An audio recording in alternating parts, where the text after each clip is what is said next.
Om Sairam public, मी तुमचा लाडका प्रहण होता. आपण आज सकाळी उठून मस्तपैकी आलो होतो CNG भरण्यासाठी. CNG भरायला आलो तर इतकी गर्दी दिसत होती.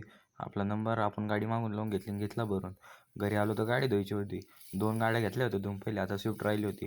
आज तर टाकीच गायब होती, खूप लांबून पाणी आणायचं होतं आणि थंडी आज कमी होती, पण तरी आपण जर्किंग घातलं होतं. शाळेतून घरी आलो तर सगळ्या काक्या यायला आलो होतो. आता शिर्डीमध्ये आलो. आता लॅबला जायचं होतं. लॅबला जाण्यासाठी निघालो होतो. आज शनिवार होता. आज खूप टाईम होता लॅबला जाण्यासाठी. मग काय 3 वाजता निघालो होतो लॅबला. रात्र 8 वाजता निघू म्हणलं लॅबमधून. आलो होतो आता लॅबमध्ये. डायरेक्ट आज या बाजूने बसलो होतो. आज भरपूर पोरं आली होती लॅबला. सगळ्यांचा मस्तपैकी अभ्यास चालू होता. आपला पण चालू होता. आपण आलो होतो आता जिममध्ये. जिम करून परत निघलो होतो घरी जाण्यासाठी. आज शिर्डीत जास्त गर्दी होती तर साईडच्या रोडने जावं लागलं होतं.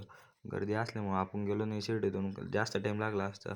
घरी आलो तर योगेश काका भेटले. योगेश ते घरी जाण्यासाठी निघालेच होते, पण तेवढ्यात आपण आलो होतो. मग थांबले 1-2 मिनटं.